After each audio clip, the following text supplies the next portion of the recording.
This is Jed MacKay, and you're listening to Into the Night, the Moon Knight podcast.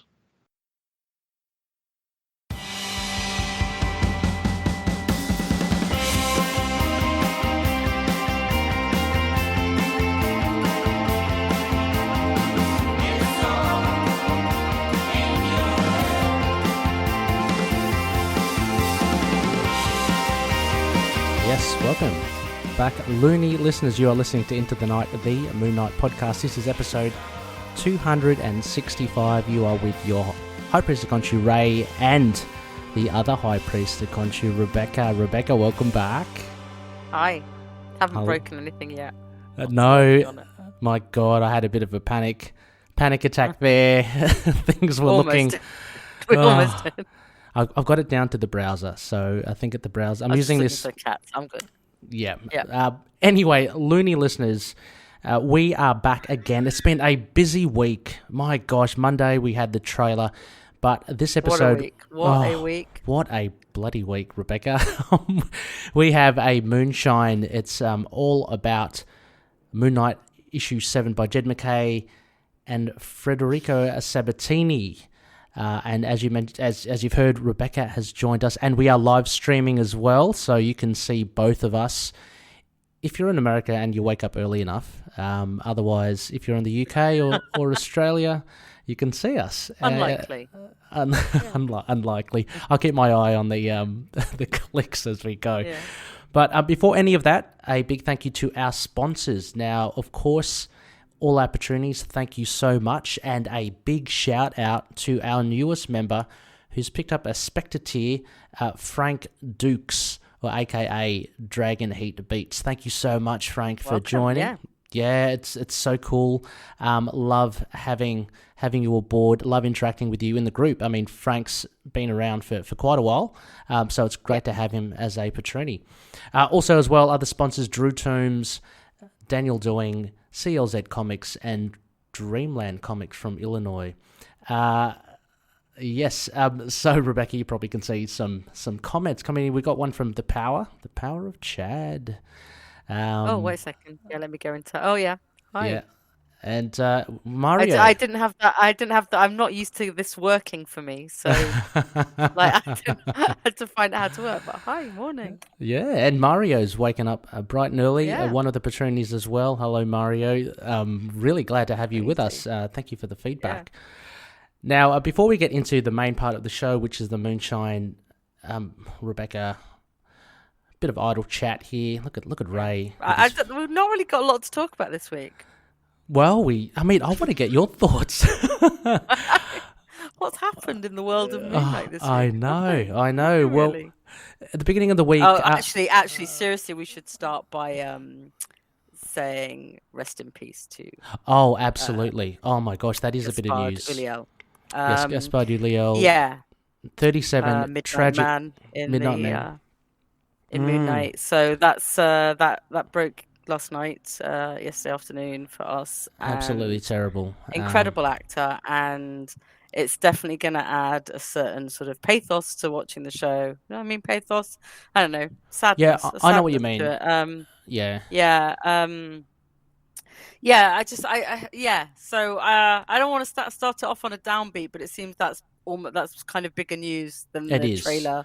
Which you guys talked through really well, but obviously we will talk about. But yes, 37 years old. It's my mum died when she was 38, so it's just so young, and he leaves behind a son and partner, and it's just tragic. And we're so lucky to have him in the show because he is an incredible actor.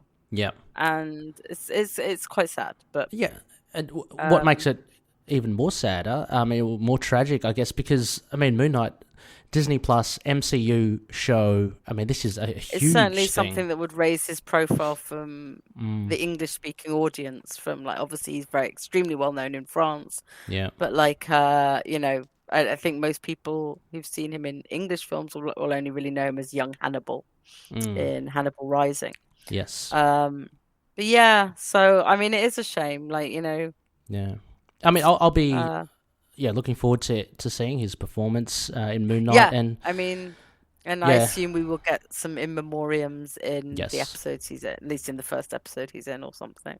Yeah, absolutely. But yeah, terrible news. I mean, I don't know. I mean, I haven't had that much experience watching him in anything, but I guess just the connection as well. I mean, just with the Moon Knight show. So you're ready to welcome him into this big family, exactly. Yeah. So anyway, condolences and yeah, rest in peace, Gaspard Ulliel. Yeah, very, very sad stuff. The trailer, Rebecca. Yeah, the trailer, that little thing. Thing. I was really glad that I told you all I'd sleep through it, because I didn't. I woke up before it released, but like literally 20 minutes before it released, and I don't think I'd have been really have my head straight on what I even thought about it. So pretty good, right? Pretty exciting. Yeah, no, very, very good. I mean, we spent the better part of 1 hour, 40 minutes waiting for it on the live stream. But when it did hit, we were all kind of agog. I mean, look, it was fantastic getting together with the others as well.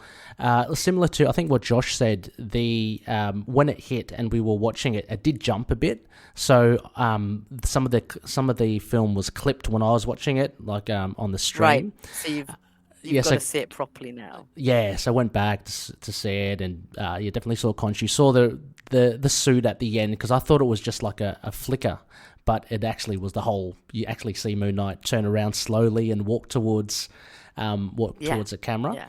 Yeah. But yeah, I don't know, Rebecca. I mean, we kind of gave our thoughts. There's a lot of speculation, a lot of speculation, a lot of theories as to what might evolve and what has been in there. What's the biggest one that you kind of see? I liked watching Oscar and Ethan watch the video. Yes.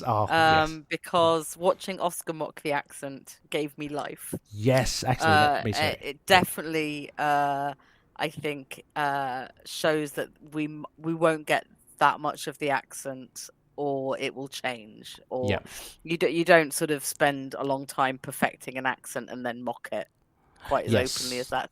There's something going on with the accent, so that was kind of fun. But I didn't mind it as much, this trailer, because I was expecting it. I think like the first tease, when we weren't expecting him to come out with any kind of non-American accent, to suddenly have one that just wasn't great. So I love that they faked the British Museum. That's great. It looked very much like it. I retweeted it on Twitter from a friend who used to work at the British Museum. One of their friends has identified exactly what building in Budapest it is. Right. Awesome. But interesting, because and also pointed out that Dane Whitman was at the Natural History Museum. So very different museums in London there, but that's cool, right? So we've definitely got he's not only living in London, he's working in London. Somebody gets to call him Stevie, which is obviously we've got some changes to Stephen Grant, but the sleeping thing and the lost memory implies there's going to be more to it than it seems. And I like the finding the phone and the getting the phone call.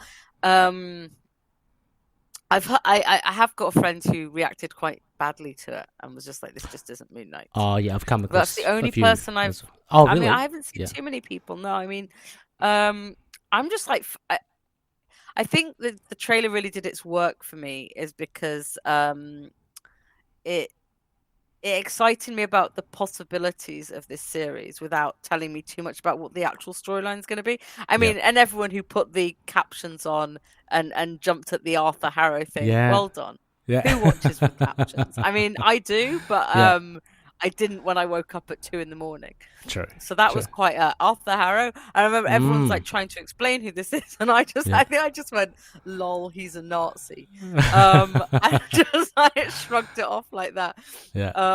I kind of with everyone else who thinks it's probably going to be an amalgam with Sun King. Yes, but who knows? Me too. Yeah, I agree. I think. I don't think I have any big insights about it. I just really enjoyed it. So let's go to. We've got comments. So Mario, sure. Yes, I absolutely think there's going to be a dedication to Gaspar because I don't know how you do it without, when something like that's happened a month before the show. Absolutely. Then 10th Realm. 10th Realm. Yep. So, do you think we'll get the Jake personality in season 1? I saw Mr. Knight teasing the teaser 2 months ago. I was curious if we get all the personalities. I don't think it was Mr. Knight in the teaser 2. It was just. I think it was a possibility of Mr. Knight. Yeah. I think it was a hint at Mr. Knight. If it wasn't Mr. I actually do think we're going to get Mr. Knight though. Oh wow! Okay. I think we're going to get Jake a bit later. Maybe towards he's going to be another alter reveal towards the end of the season. That's what I mean. I think we'll get him in the last third of the season. Mm-hmm. Yeah, but I think because I think if you're going to set it, I mean, DID's in the actual official synopsis, and I think having just 2 of them would be. I think we're going to have more. Oh yeah, absolutely. I think they're going to maybe a hint of a Khonshu one, or as he becomes more aware, trying to work out if that's an alter as well. Yeah, I think they're going to or real. Yeah, I think they're going to focus. Well, as you say, with the last third, I think they're going to focus with Stephen and Mark, and this reveal of Mark from within Stephen, and then I think as like another punch, maybe some more alters towards the end. Yes, and Mario just raised another one, is that some people can't wrap their brains around the idea of the MCU character. Yeah, and that takes us back to Stephen actually as well, and like the whole mild-mannered museum gift shop worker versus the billionaire that we're used to. But we do have other billionaires in Marvel at the moment, and billionaires aren't particularly well in the press at the moment. People aren't particularly fond of them. But he's also lost his memory. I mean, he could still turn out to have a lot more money than we think. Like this is definitely a weird situation that I don't think's going to be the sort of where even Stephen ends up. Stephen. But I loved having that phone call, and that was awesome. I loved him chaining himself to the bed, kind of like the sleep thing, and because that's more than just a sleep problem. Like you don't chain yourself to the bed unless you think you're a werewolf or you're a sleepwalker. Yeah, I mean, are the only things, or you're doing damage in your sleep. Yeah, and also locking all the doors, like triple locking it to make sure you don't go out. So almost like somnambulist as well, like being a bit of a sleepwalker. Yeah. But I was jokingly saying I totally called it. It looked very institutional. I don't think that was no, I don't think. A terrible flat in London. But I'm just saying that my previous comments about his very bland bathroom and stuff hold out to there. I liked him doing the Rubik's Cube with one hand. That was even cooler than we discussed previously. Like true. Rubik's Cube. Yeah, doing it with one hand. I do like the nod to Hungary as well with that, Rebecca. Your call, so that was good. And 10th Realm also says I'm mostly curious about flashbacks of Egypt, and if Bushman will appear. I think so. Look, Rebecca, I reckon in that trailer where Oscar is slowly opening his eyes and there are torches and he's in a temple of sorts in the background, I reckon that's Mark. I think that's very different from, because they cut it. They cut it in between the dorky running Stephen. I think they're both different events. I don't think I still don't think the character will be called Bushman. Yeah, maybe just Raoul. I think he'll have a different surname. Yeah. But I think it will be an analog, and it's just not a great surname for today's kind of modern TV. But I think it'll be the same character, just different name. Yeah. I think the trailer actually showed us some of the genius of getting an actor like Oscar to do it, because where there's the bit where he fumbles the gun, like he was clearly like that switching, was so cool. And from someone who can use a gun to someone who can't. I mean, like there was a lot of things that you need to be you need to be particularly good to pull off. And I'm not worried about any of the physicality now. And we've seen him do some of the fight training and stuff like that, and the stuntman. So yeah, I'm kind of up for it. Like I'm really interested into going into something like having no idea how they're approaching it, and I think there's going to be some incredible conversations we have after each episode, because I think each one, I think it does look like it's going to be laid out like a mystery. And I saw somebody today mention Memento, of trying to sort of get get back what's the truth, and we go on that journey with him, but with this little bit of extra. It's like I almost don't really care about the bad guy. I mean, like I do, because you need something to propel it forward. But I think the sort of story to Mark would be kind of cool. Yep. Mario here. Yeah, that's pretty cool. Yeah. That's it as well. I mean, there's a thing, Rebecca, I think you probably agree as well. It's not a werewolf. I'm fully on board with the Anubis acolyte, or me too. Otherwise, some kind of tomb guardian, or I don't think we've seen a lot of it, and I think people have like really focused in on it, and we're all very keen for werewolves. We love werewolves. Don't get us wrong. I don't forget. I am the famed nibbling comment. I think we should have werewolves, Catwolf. We should have a lot of them. Get them in. And we'll get one. I think it hints more towards Anubis. Yeah, and we will get a werewolf in Werewolf by Night later. So it's coming. Don't worry. And we're coming to a comment. We'll come to you when we get to the comic, Russell. Exactly. Thank you, Russell. So I don't know, any other things, I guess, Rebecca, that was off the top of my head that I had you in my thoughts when we were live streaming. The date was confirmed, 30th of March. So we both... Yeah. I mean, it's kind of almost disappointingly... Shame, but I think we're excited, but it is the day before a new moon, so... Good day for a new TV show. And it's still a Wednesday, and it ticks kind of those boxes as well. I've taken the 6 weeks mornings off work, so yeah.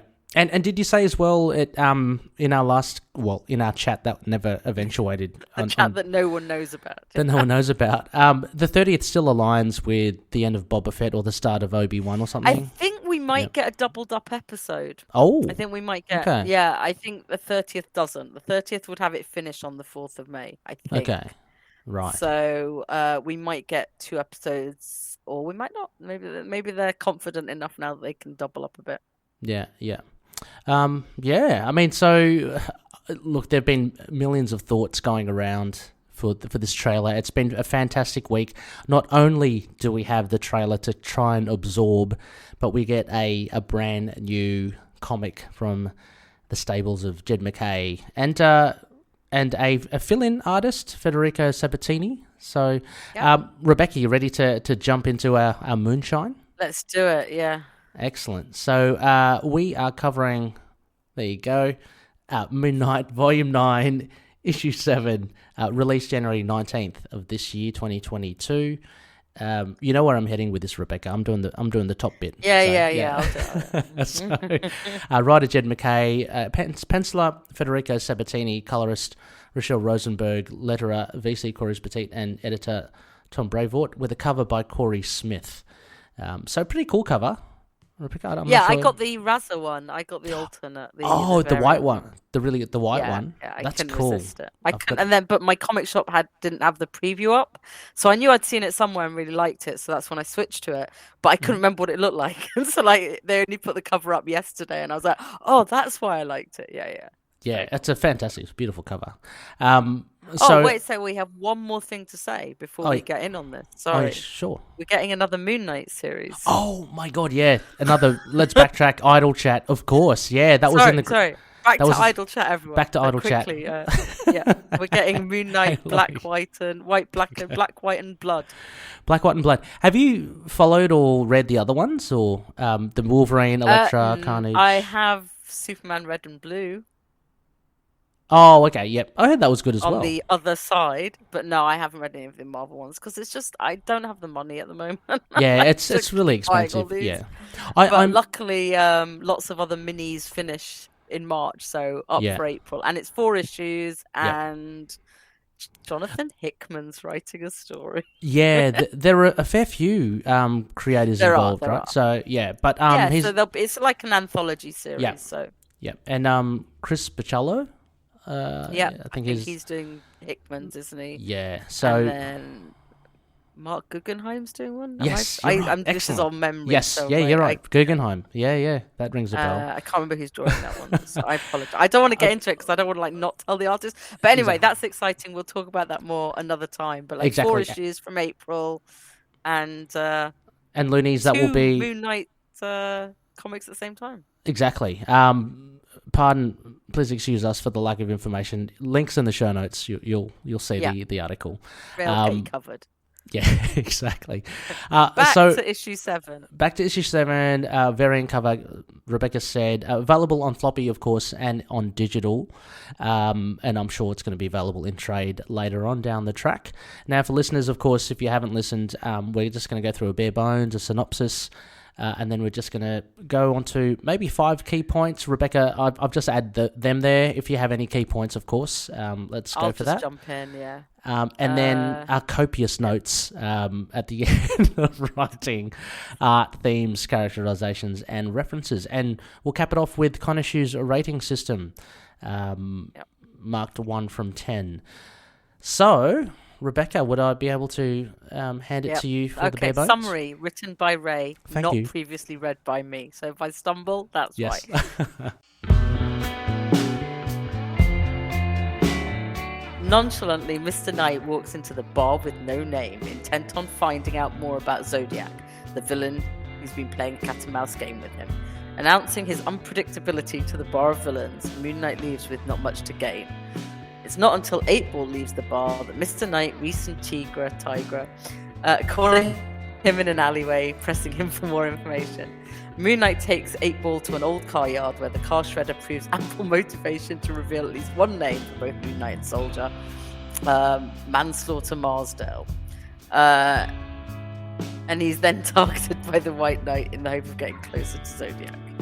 Unbeknownst to Moon Knight, Tigra, is keeping a mysterious caller up to date with events, and she reveals she's keeping an eye on Moon Knight, but for unknown reasons so far. Elsewhere, a fight breaks out between Moon Knight and Marsdale. Marsdale, not able to feel pain, proves a tough opponent to beat. Moon Knight goes for the head, but it all proves fruitless. Marsdale would rather die than snitch on Zodiac, who he owes his life to. Moon Knight and Tigra then visit the Clown, another accomplice of Zodiac that 8-Ball revealed, but they're too late. Zodiac has beaten them to it and taken the head of the Clown. It's revealed that Tigra has been contacting Black Panther in regards to keeping watch over Mark in a thrilling cliffhanger epilogue, I believe, even. Dr. Sturman returns home only to be accosted by the appearance of Zodiac with the head of the Clown, eager to use her in order to bring Moon Knight back on track.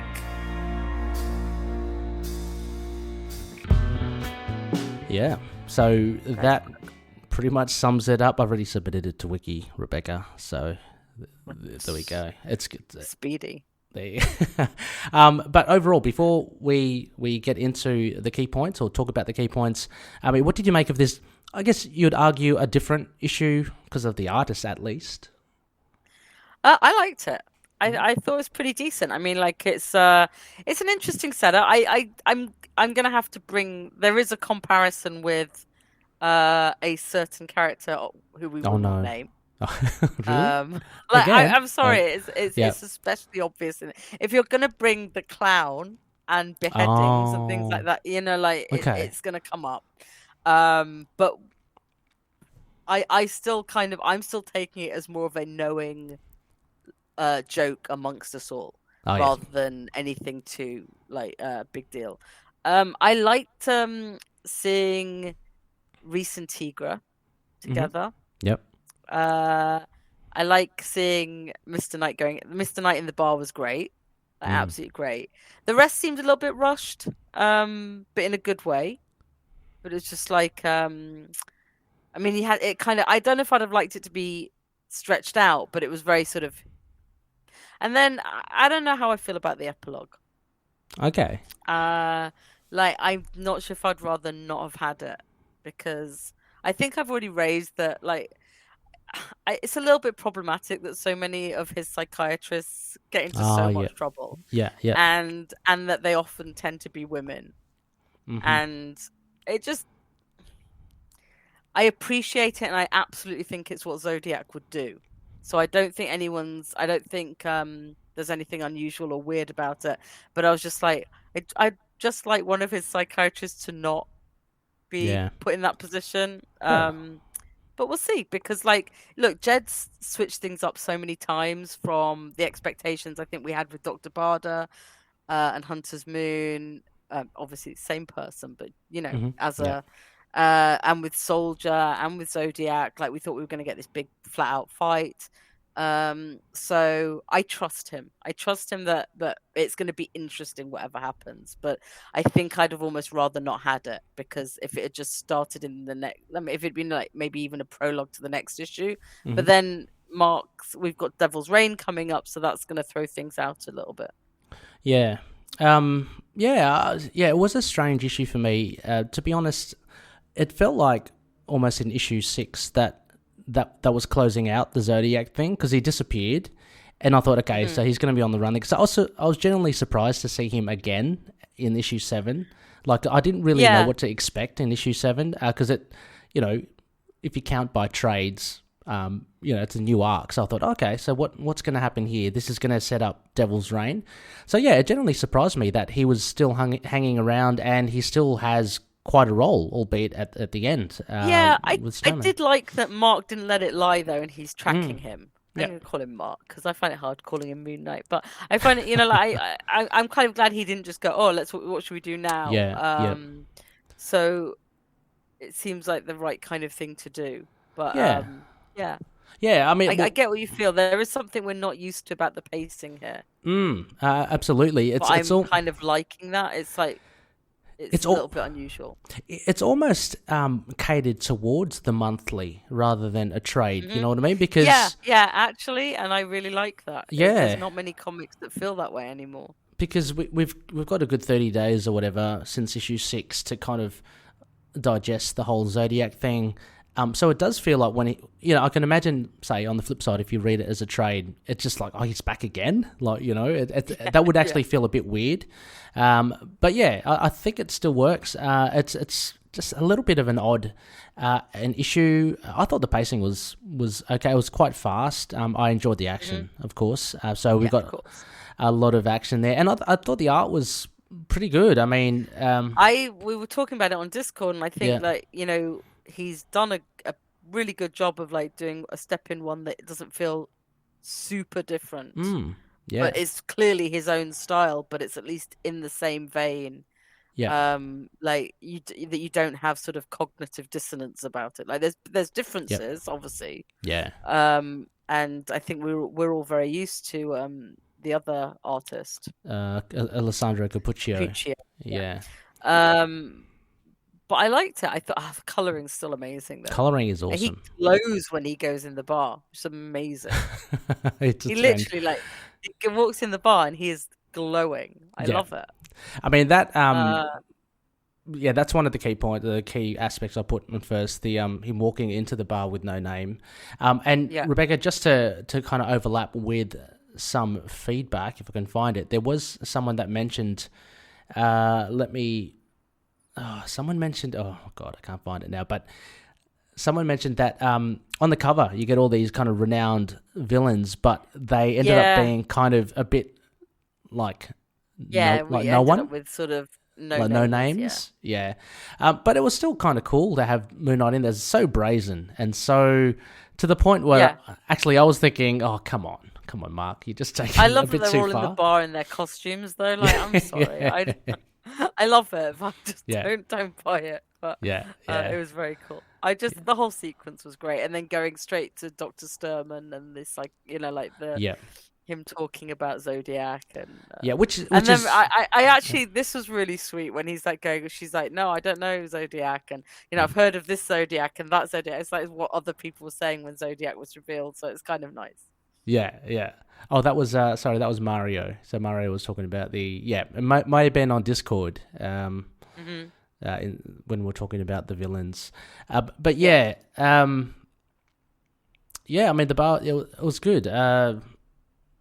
Not much else to say about the bar with no name. It's unfortunate we didn't see any like fighty action there. I was hankering for. No, I think it's quite nice because I think that's again expected.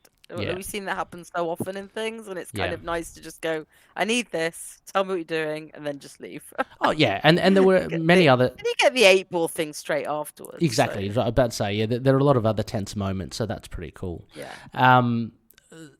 The other key moment I've got here was Tigra. It was really cool to see her back, actually, and I loved how she was depicted a little bit shady at first, because we find out that she's kind of keeping an eye on Mark, which I was a little disappointed in, but I was thinking maybe she's obviously doing that because she thinks that's the best for him, because she wouldn't be just, yeah, I mean, like, I think given that it's for Black Panther, who's leader of the Avengers currently, so it's for the Avengers essentially, and what just happened with Age of Khonshu, it kind of makes sense, and it's that they'd want to keep an eye on him, and it's if I were her, I would rather it was someone who was a friend of his. Yeah, I mean, there's a betrayal aspect, but there's also I want to look after him.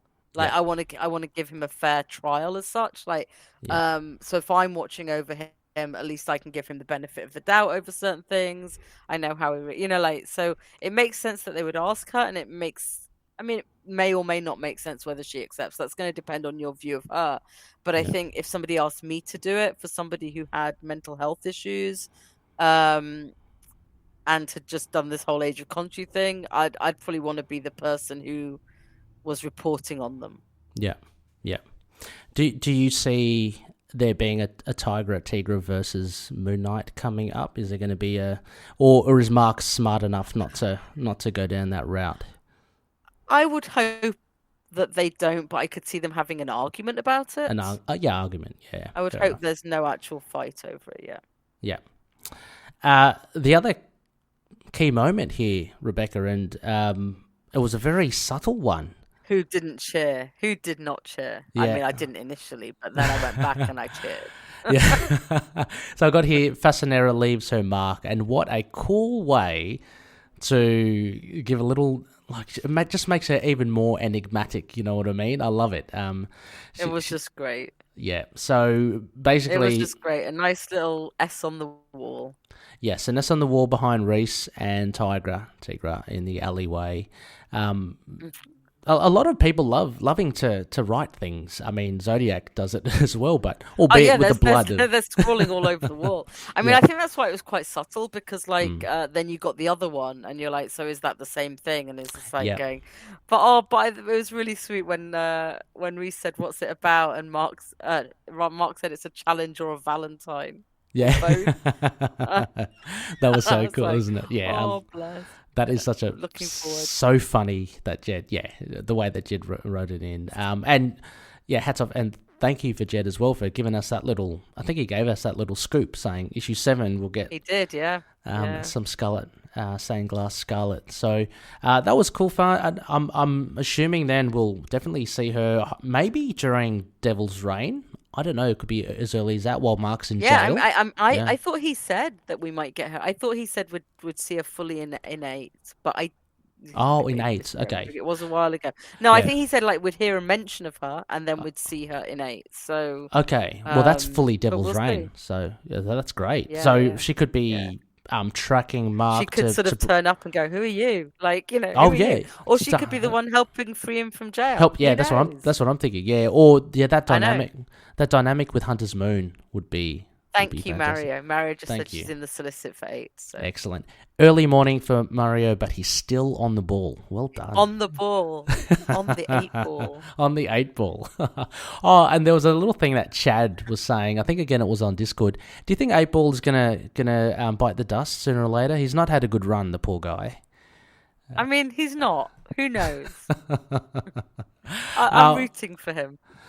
Me too. I've never seen him do anything wrong. He just looks too goofy to be bad, you know? It's terrible. What does he do? Just start barroom fights or something, you know? Because he's apparently, Yeah. But I mean, this leads us into another key moment.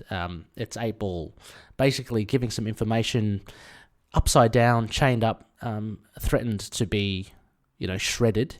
But he gives the 2 names, Manslaughter, Marsdale, and the Clown, which I've got down here in references. It references directly Dark Reign the Zodiac, the 3-part, which is a fantastic series. Go check it out. Russell and I did a little episode on it. Definitely worth reading, and it's a nice complementary series to go with this issue. So we got something from Russell here. Boy, he did. Oh yeah, Sleepwalker. I know Russell's on his Sleepwalker kick there. I love Sleepwalker. Yeah. I'm like, I was the one sort of saying, maybe Sleepwalker will be in the TV show, because if we're having sleep problems, who knows? I don't think so. He's got I love him. He's got a Marvel Legends figure, so I don't know if that... He does, and he has a goofy costume, which I love. So it's an awesome color combo. Green, blue, and... awesome color combo, yeah. Yeah. I can see this, actually, from Russell. Tigra will betray T'Challa. T'Challa is kind of that character that you kind of betrays. I don't want to say, because he's the leader. To be honest... Yeah, but I mean, to be honest, all he's done is ask her to watch Mark. True. So, like... if by betraying we mean take Mark's side, I can absolutely say that. But I mean, she's not going to let Mark sort of do another Age of Khonshu thing. Yeah. So I mean, betrayal in a way, but it's not a very consequential betrayal. I think she'll let Mark get away with not reporting something back. Yeah, I mean, because what could she say to Mark? Oh, sorry, Mark. The Avengers have asked me to watch you. I mean, I don't think Mark would be that surprised. Yeah, exactly. After what he said about all his friends and family dying or leaving him. I don't think, I mean, you want to believe in Avengers who actually would keep an eye on someone who've just done that. Yeah, for sure. And we see a pretty cool, I mean, again, I'm going to go back to Sabbatini art, a cool fight with Manslaughter Marsdale. I really love the way Moon Knight is depicted. By Sabbatini. It reminds me a little bit of the artist, and his name eludes me, from the Benson run towards the end of that, when they go down south to Mexico. Very stylized, very kind of over the top and like angular. It's slightly heavier, isn't it? So it's slightly less whimsical and but much firmer. But I also like just the general depiction of him not killing everyone. People have talked up this whole, he's so violent. He's rips faces off. That's people. Gone, hasn't it? With it's not so much that it's gone. I think he does it when it's appropriate now, and maybe that's a sign of the therapy working. Yeah. Is that if when Marsdale says I'm not going to give him up, and he's like, no, I believe you, and he doesn't shred 8-Ball, and he even says if I was going to shred him, I'd put him. Did you say leg first? Feet first, yeah. Yeah, feet first. I think that's terrible. That's even worse. Well, I think it's because the head might break the shredder. Okay. I thought he was torturing him, but either way. Yeah, no, I it could be taken either way, but he doesn't do it, and so I think it's quite interesting that he's fully on board with killing where he needs to. Yeah. So that is an interesting sort of slight difference here. And and it's just great seeing him having his whole team kind of coming together. I love that. That was the best thing about this episode.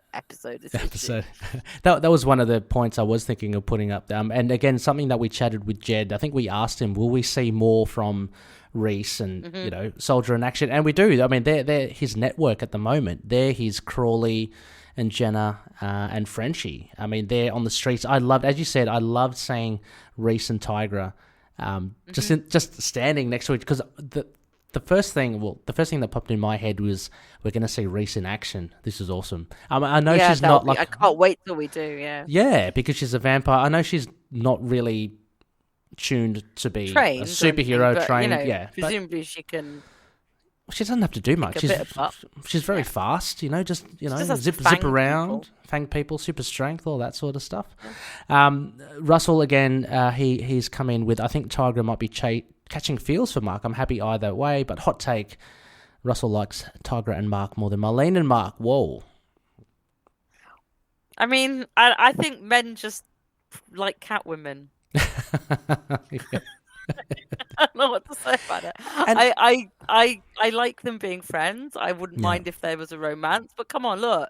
He just said the S on the wall was a Valentine. Yeah, yeah. If I'm going to ship Mark with anyone that isn't Marlene, I'm going Scarlet. Yeah, he's already obviously attracted to. I mean, I'm the symbol. like he's already thinking that way. Exactly.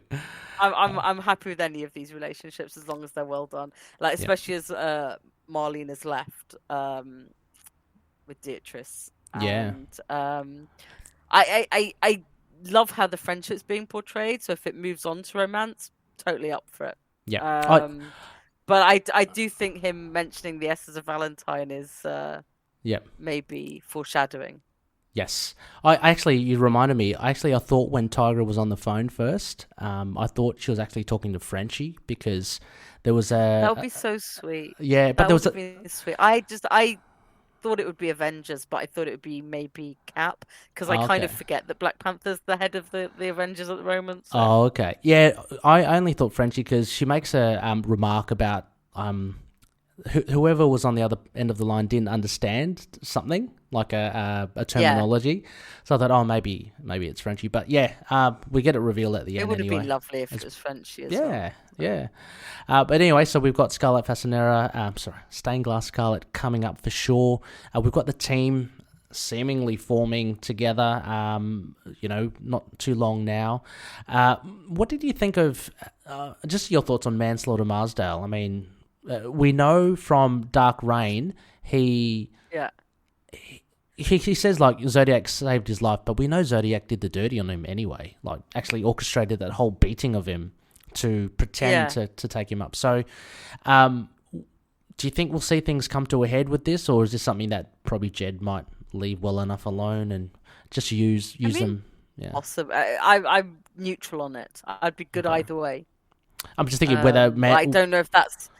It would be an interesting way of taking Zodiac down. Is getting some of these people being on his side, not on his side, and something we don't see.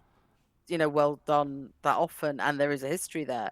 But I'm not really. I don't mind too much. Okay, I think he's an interesting character. I don't know. I just like that whole thing. I'm not sure he's enough of a focus of this story. Yeah, you're right. I don't think so. But if it happens and comes into it, it would be cool little nod to Dark Reign again. Yeah, I just want it, Mooney to grow his network of people. Get Manslaughter in there. Be part of it. Yeah, I don't know how great a person he is. You're right. You're right. Well, he can't get Clown. I mean, Clown's gone. Well, I mean, he tried. He tried to. And that kind of leads us to the last of the fight. The key moments. Basically, Tigra and Moon Knight go and they find the Clown in his apartment without a head. And I'm sorry, I missed you, Zed. From Zed. Or Z from Z. And then, as you mentioned, Rebecca, from the outset, then him visiting Dr. Sturman and wanting to bring Mark back on track. So it's going to be interesting to see how Jed juggles this with Devil's Reign as well, because Zodiac's very much a dog off the leash, and Kingpin has got these hired assassins or whatever going out for the superhero. So I don't know how they kind of fit together because Devil Reign is next issue. But it's interesting to have maybe two different storylines for Zodiac and Sturman. Yeah. It's going to be interesting to see how that gets juggled, and it gives us a pause in the Zodiac thing, or see how Hunter's Moon helps with that. But it is really interesting to me that in that final panel, Zodiac absolutely looks like a dark version of Mr. Knight. He does, doesn't he? Yeah. I mean, colouring and everything. It's the wearing a suit, really. Yes. But the same sort of face mask, and he's still got his chain, with the Joker's head. I mean, sorry, a clown head in his hands. All clowns look like that. Yeah. Yeah. Terrifying. Well, it was a pretty grubby character in Dark Reign, the clown. So I can't say I'm missing him. I'm not mourning him. No, for sure. But yeah, I mean, those are the kind of main points. Any other things you wanted to raise, Rebecca, with particular? Pretty much covered it all. I like the thing sending him Hanukkah card. was sweet. Oh, yeah, the thing. Yeah. Yeah, that was good as well. I mean, we get the consistency of the... I like that little chat with Dr. Sturm. And well, we get the sessions. Break it up and then, yeah. It's very consistent. I mean, of course, Jed's writing it all. But yeah, really fast-paced, I think. This one kind of flew by for me. But yeah, I don't know. If you want to... Do you want to give it a rating now, Rebecca? I rated it 7.5. 7 point. Pretty so solid. Pretty solid. Let's call it that a 3/4 moon because that's right on the money. 3/4. I gave it 7.5 as well. I thought it was really, really enjoyable. If you compare it to some of the previous issues, probably not as strong, but there's still plenty of stuff in there. I think it's because it's more a sort of moving things along issue. Yeah. So there's lots in it I liked, but as a whole issue, it's more this is great, but not this is amazing, fantastic. Yeah. The biggest things for me were Stained Glass Scarlet and actually seeing Tigra in it. I think Tigra and Reese. I think all the women. And Reese. Yeah. all the women. Tigra, Reese, and Dr. Sturm, and I liked it as well. I liked his... Given what's just happened to him in issue 6, I like the sass of going into the bar. I like seeing him do things logically, like let me go track Zodiac down before he finds me again and does this to another of my friends, kind of thing. And I don't mind the Avengers being seen as competent enough to send someone to spy on Mark or watch out for him. Like, I mean, I obviously I'm conflicted about how it plays out, but I think I'm kind of heartened that they would at least care and not be someone who they didn't just shrug him off, because we don't know that they're there just to make sure he doesn't do anything dangerous. Maybe they're also there to look after him. Maybe she's also there and that's why they picked Tigra. Yeah, who knows? Yeah, exactly. I thought it was pretty good. I guess I'm just ready for Devil's Reign. I've kind of in a sense moved on. So again, it was a surprise. I'm not saying it's a terrible surprise. It was a pleasant surprise to see Zodiac. I'm really interested to see how it plays out with Devil's Reign and how it works. So we got plenty of villains ahead. We know from Devil's Reign, spoilers, issue 1, Moon Knight's already taken on the Thunderbolts, so he's got his arms, he's up to his elbows in villains, let alone having to deal with Zodiac. Hi, I'm Pax. And I'm Abigail. Welcome to Ghost Spider Groupies, a podcast dedicated to Gwen Stacy of Earth 65, also known as Spider-Gwen and Ghost Spider, where we review her comics, discuss news, and give our opinions about all things Gwen 65. Right now, we are reading through Gwen's main solo series. Each week, we break down a new arc and discuss our and the listener's thoughts. Tune into each episode and come on this journey through the character's history with us, available wherever you listen to your podcasts.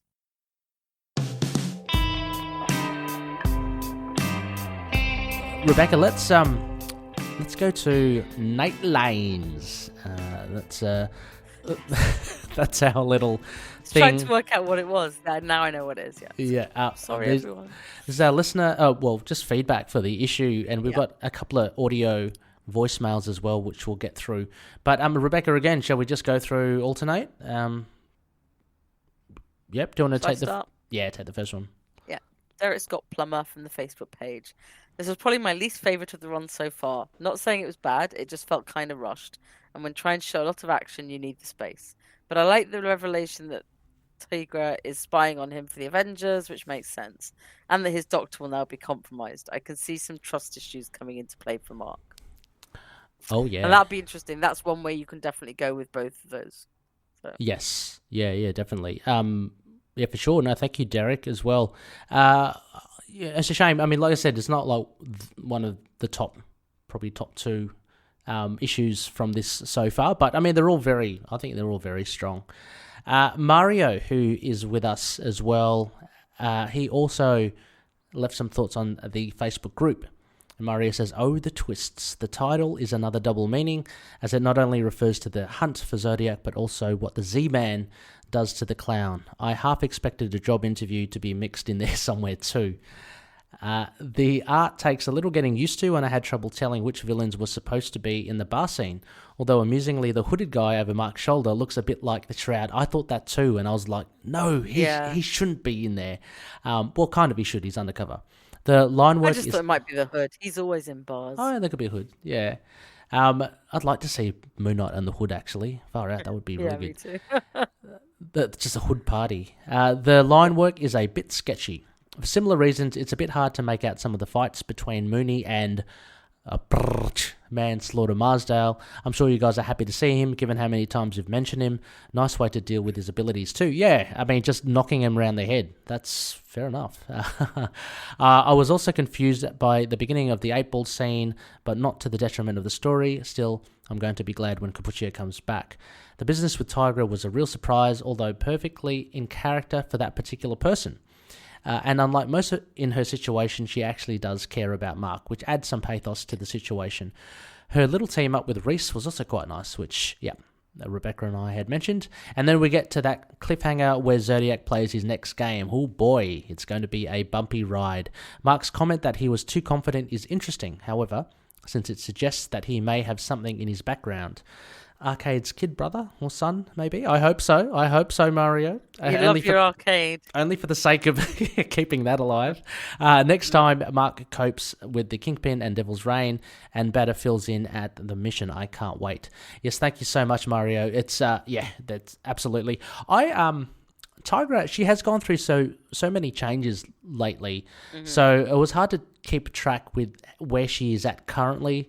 The last I saw her was in West Coast Avengers. She was enormousized. She was like made into a giant, kind of mindless. Yeah, I remember that.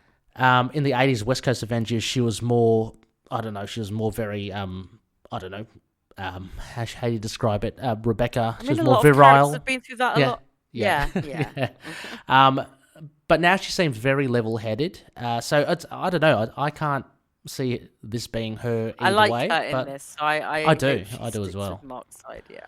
Well, she won me over with that conversation they had on the rooftop. I think that was really, really beautiful. Cool. So thank you, Mario. All right, Moon Knight Core. Hooray, I get them. Yes. I get Moon Knight Core. Wholesome thing moment. Yes. Immediately pegged T'Challa as being the guy keeping tabs on him. Wow, There's no way after Age of Conjury he'd just leave Mark on his own devices. His invite to join the Avengers almost certainly just to keep tabs on him.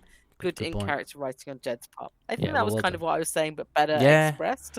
Yeah, no, you picked it. I didn't say it. Yeah, I know, but I think that they phrased it much better. So, Mark describing himself as between Spider-Man and Punishment on the lethality spectrum is how I've always thought of the character since the bottom.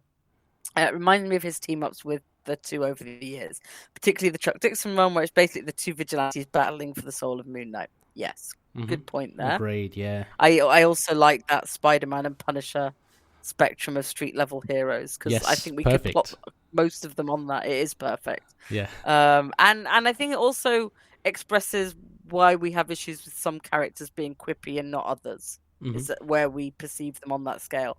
I'm surprised Zodiac left Marsdale alive. True. Yes. Yeah. Now Mark has 1v1 experience with someone who can't feel pain, is already thinking up counters. Interesting. A possible foreshadowing. He may have already surmised Zodiac's gimmick from his reaction and comments during the fights with Hunter's Moon, so may have an idea he stole his powers from Marsdale and is planning to turn the two of them against each other. That's kind of what you were saying. So... Yeah, although I'm not too... Yeah, I mean, I'm not too sure if they know that Zodiac doesn't feel pain. I mean, maybe. There were a couple of instances... Well, I mean, he's saying that he may have guessed it from the fight. I don't know. I don't know if Mark is usually that perceptive. Yeah, but if it is, it would be cool. Yeah, I mean, during that fight, he was like half dead as well, so I don't know if he was totally focused, but yeah. But maybe somebody else noticed it and mentioned it to him. Yeah, like I could see that happening. Hunter's Moon, something, yeah. Or Reese, spotting it. I mean, she's got the sort of vampire. True. Maybe who knows? Stained glass Scarlet. I just hope her first proper appearance in decades doesn't immediately pit her against the wrong fist of Conchu while Mark's in jail, though. I hope she does. Probably will. Yeah, I hope so. I don't mind either way, as long as she gets to see Mark and, whatever. Yeah, her doing a jail heist would be awesome, though. That would be awesome. A great issue. Really looking forward to what's to come. Feeling very spoiled as a Moon Knight fan right now. Bushman, and I agree. Yeah, you and everyone else both very spoiled. Yeah. Oh my god, what a week again! What a week, and I know. I don't know if we'll have another week like this till the show's out. Yeah, exactly. Now we got one, of course, from the power of Chad. And Chad writes in, what a surprise, King T'Challa has control issues, eye roll. Finding out Tigra is a spy really sucks. I know it's a genuine plot point, but it still hurts. Again, I think she thinks it's for Mark's good, for the betterment of Mark. So anyway. I totally understand feeling that. True. 8-Ball is going to die. I just want to see how it plays out. Yeah, exactly. And Chad continues, 8-Ball is going to die by the end of this run. It seems like he's continually in terrible situations. My man should retire or go freelance. Villainy is not his bag. Pivotal issue and brings a lot of info to light on both sides, but lacking in big showy pages like in issue 6. It's a 7 out of 10. There was one splash page I was really impressed with. It had Mark on it. But there's only one of them I can really think. The shredder was pretty cool. The shredder was cool. I like the layouts as well. I mean, Sabbatini really the layouts works, are very nice. Yeah, keeping that kind of kinetic. Thanks, but I think the layouts, you're right, more than the big splashy pages. Yeah, keep you off kilt, that sort of stuff. Yeah. Corey Hardman, another solid issue. This one felt more like a setup for what's coming next, which is fine. Every issue can't be climactic, and I'm really, really looking forward to what's coming next. I love how much reference this run pays to all the series that have come before. Me too. I'm so happy I was able to get this variant along with the standard issue. What a cover! I'm gonna have to get. I'm gonna have to get that, Rebecca. He's actually posted the Raza cover. Yeah. I've got to get that. That does look very nice. I remember seeing it, but I lost track of which variant was which issue. It's so hard, and like I said, I wasn't really sure. All I remembered was that I liked it. Okay. And then I saw it and went, oh, yeah, I really did like it. Yeah. Oh, okay. I'm going to have to try and track that down. But thank you, Corey. Yeah, absolutely. I think you've nailed it on the head. I love how much reverence this run pays to all the series. I'm just loving the way it ties in. It's brilliant. And before we get into our audio feedback, last one from Instagram from Delegate068. Issue 7 is really great. I think MacKay has one of the most well-developed voices for Mark in the character's entire history, and I am continually affirmed on that fact every issue. This is no exception. In the Bar with No Name scene, especially, MacKay hits on what I think makes Moon Knight so unique as a superhero. No one, including himself, knows what he may do at any given moment. He could kill you or show mercy. It all depends on the situation and his mood. Also, I love the little detail that the Thing sends Mark Hanukkah cards. Very That's cute. So sweet. Yeah, it is. Overall, MacKay continues to absolutely kill it on the book, and I can't wait for more. 8 out of 10. Yeah, I think everyone's really sharing the same enthusiasm for this run. It certainly has got everyone... Which is really nice. Talking, and it's just testament to the solid team involved. And again, it's... must be such a powerhouse of a team. If we're talking so much also about how great the colors are, I mean, they often get overlooked, so good. Unfortunately. But just the way that Rosenberg just brings things out, I mean, they're hard to miss. Stunning. So thank you so much, Delegate Zero. Really great thoughts for that. Now we have a couple of audio thingamajigsies. So I'm going to play. What have we got? I'm going to play Russell's first. We've seen Russell on the comments. So here's Russell's. Hello there, High Priest Sakanchu. This is Russell giving my thoughts on Moon Knight number 7. Yeah, it was great. I love how badass Mark is in this.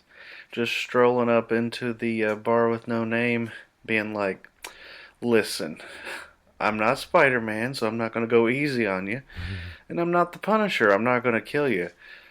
Well, I might kill you, though, because I'm really unpredictable. We get to see 8-Ball, always enjoy seeing him.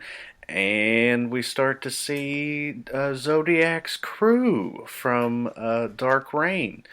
Manslaughter Marsdale, and what's left of the clown. I really enjoyed this. I enjoyed this kind of... It's almost a sense of dread that slowly building up back towards Zodiac, which is awesome. they didn't take too much of a break, which, of course, I think the next issue is the real Devil's Reign tie-in. So, yeah. I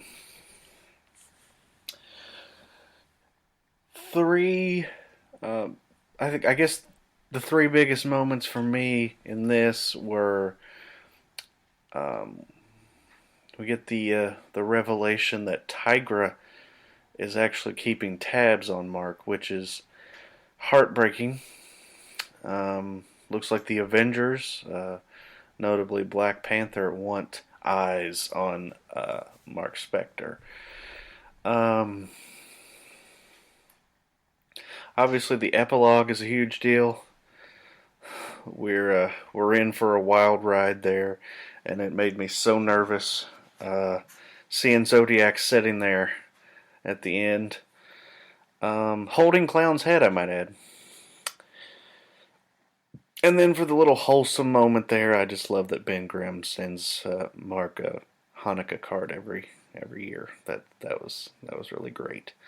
The art was fantastic. I love that, we've talked about it on the podcast before, that glow that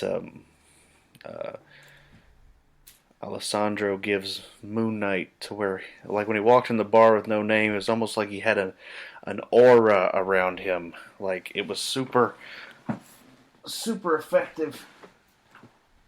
Sorry, I'm playing with my cat while giving feedback. I'm sure you all will appreciate that, as you are also cat people. That's it. Absolutely. Yep. Where is anyway,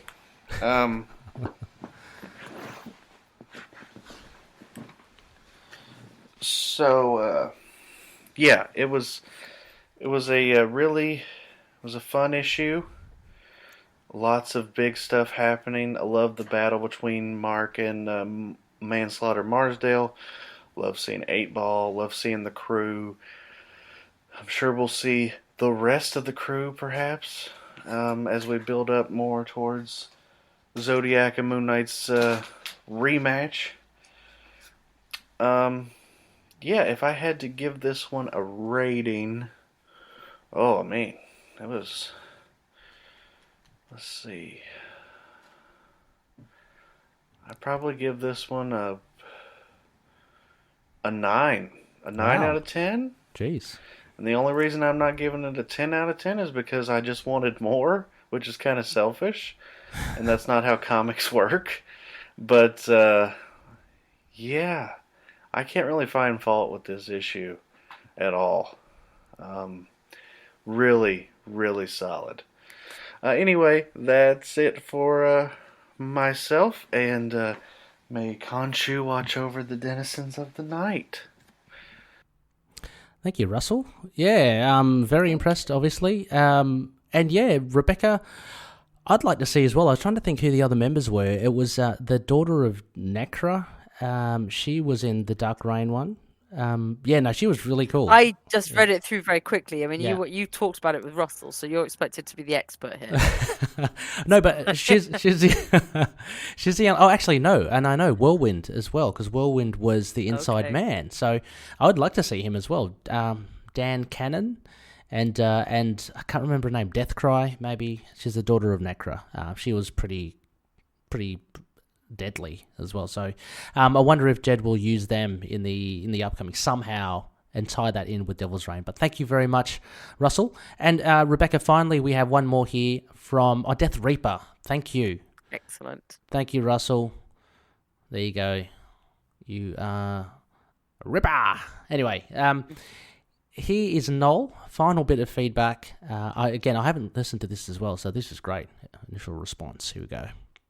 Hello, ITK. It's Noel Tate. I'm going to give you my little review of issue 7 from Jed MacKay's Moon Knight from this week. The story and plotting I thought was really good for this one. I'm enjoying where it's going, but I have to admit, I don't really like seeing Moon Knight interact with the rest of the Marvel Universe. I kind of like when his tales are sort of self-contained within his own kind of universe, and seeing characters like 8-Ball and Tigra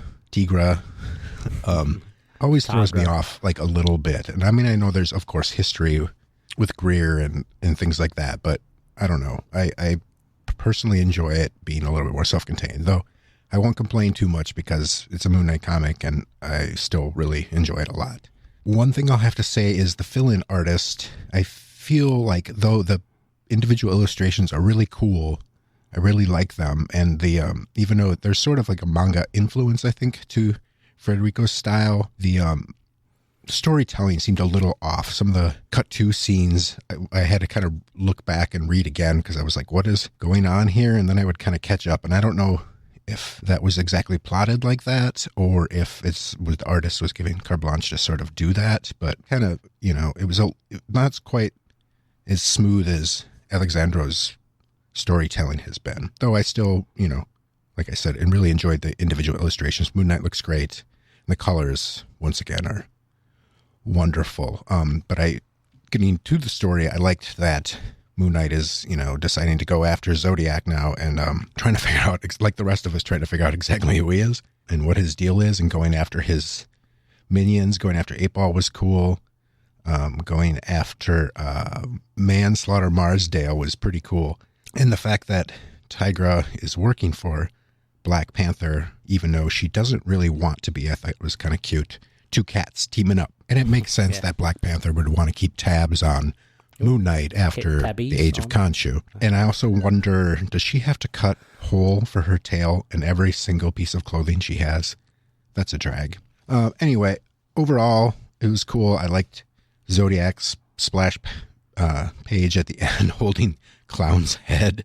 It's pretty brutal. Yeah. But I'm not losing interest in the series at all. I still think it's really neat, but the storytelling is going a little slow for my likings.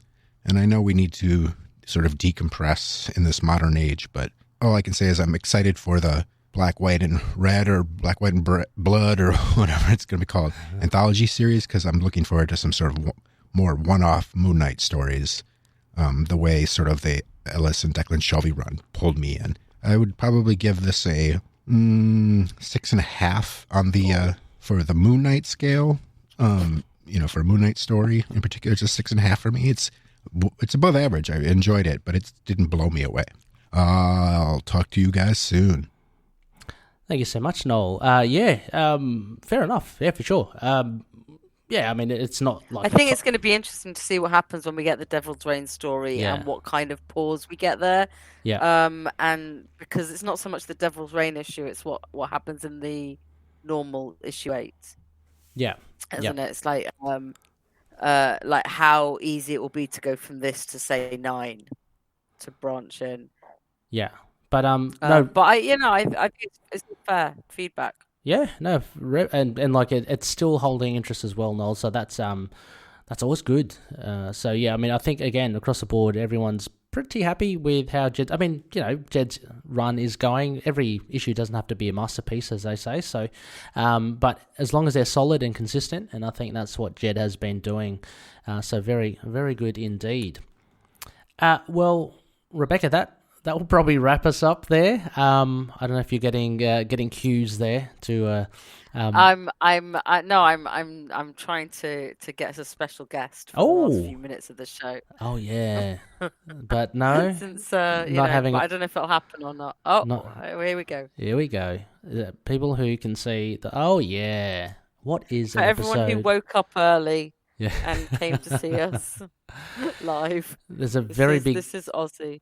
He's a very big boy, and he likes cuddles, but he's just woken up, so he's going to go find the sun again. So we have, just so you know, he does exist.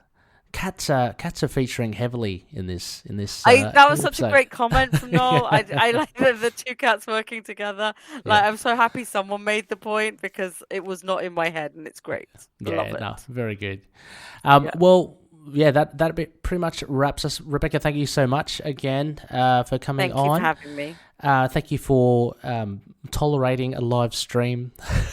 Something new. Yeah, my first video appearance, I think. So. Yeah. Is there anything that you'd like to plug or shout out? I know that recent episode has been dropped on the other podcast, yeah? Iron Fist? The Sons of the... me and Ray. Yeah, Oh, me and Connor yeah. on Immortal Iron Fist, Sons of the Dragon. Yes. We have been, while we can't get all the hosts together, we've been doing some Deadly Hens of Kung Fu issues that I'd never read. And they're awesome. And so we had a lot of fun talking about them. So Awesome. Obviously, he knows a lot more about the sort of martial arts side. And it's just interesting to see stories that I'd never really read as part of my overall Iron Fist read. Yeah. Fantastic. No, go check it out. Again, I'll drop a link in the show notes too. But yeah, thank you so much, Loonies, again for listening. Next phase, now I think it's technically going to be like a waxing crescent. So that is a classic run review, but I do have someone lined up because I totally forgot, Rebecca, about this new issue. So this is coming. I know. I know you did, Ray. So I will. I believe Noel is the one who reminded me because he said, "When are you recording? I've got feedback," and I was like, "We haven't talked about it yet." I know, exactly. Oh my God. But I did line up. He's been on the show before, Andrew Shaw, fellow Aussie. So we're going to be talking about. It's for another side of the moon. We're going to be talking about a book, I don't know yet, from a Moon Knight alumni creator, artist or writer. So something a little away from Moon Knight, but still linked. And then we'll, hopefully, fingers crossed, I will get Noel on the show from Trapped in a World, the Howard the Duck podcast. Hopefully Noel the Velvet Drape will come back and we can do I hope he appreciates my Howard the Duck t-shirt. Oh, there you go. Oh, he would love that. I didn't even notice. It's because I'm not sitting up properly, but yeah. I have because I can only see a fedora at the whatever hat that is at the top. Yeah. But yes, so plenty to look out for. In the meantime, just bask in the glory that is the Moon Knight trailer and the new comic book issue. And we'll get that info for you. Yes, yeah, most definitely. So as mentioned at the top of the show, a big thank you to all our patronies: Daniel, Drew, Justin, Derek, Wayne, Kyle, Jordan, Josh, James, Anthony, Russell, Michael, Mario, Gavin, and now Frank. Thank you so much. You too can become a Patreon member too, patreon.com/ITKMoonKnight. Just check it out for some bonus incentives. Also, a big shout outs to Daniel Doing of Fringe Night and his Patreon, patreon.com/FringeNight27. Issue 5's just out. And Drew Toombs, his music on SoundCloud, and Lurk Music, his other moniker on Bandcamp. Go check him out on soundcloud.com/Toombs with a Z and Lurk Music with a CK.bandcamp.com. Also, a big shout out to CLZ Comics, collectors.com, fantastic database, and Dreamland Comics, the online superhero superstore. Use Moon and you'll get 20% off their all their gear or back issues. And finally, similar to Rebecca's other show, Sons of the Dragon and Immortal Iron Fist podcast, and the likes of DCAU, the DC Animated Universe podcast, we are all part of the collective, so go check out the slew of fantastic shows there. Again, links in the show notes. They're all fun. If you love your comics, you love your comic book characters. And finally, email feedback@itkmoonnight.com. Send us your feedback in. Love to hear from you. Our website, itkmoonnight.com, and we're on Facebook, Twitter, Instagram, YouTube, Discord as well. You'll see Rebecca there. I'm sure she'll drop in some thoughts. Get Vocal, and of course Podchaser. And so with Apple Podcasts and Podchaser, if you want to leave a review, please do so. It helps us get out there just that little bit more. And I want to just make one little shout out to the other Moon Knight podcast that has just come up. Yes, big props. Welcome. Big props to Phases of the Moon Knight. It's up to episode 3. They're doing great work over there. I love the Moon Knight content coming out, so keep it going. Check them out for sure. Rebecca, that about sums it up. Thank you so much. Thank you too. Back to work for me. Back to work, and as always, make sure you watch over the denizens of the night. Catch you later.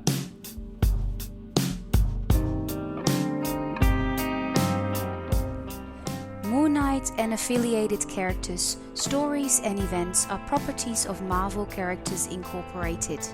Materials used and discussed within the podcast are intended for critique and review purposes only under the fair dealing concept of the current Copyright Act. The views, information, or opinions expressed during the podcast are solely those of the individuals involved and do not necessarily represent those of the copyright owners.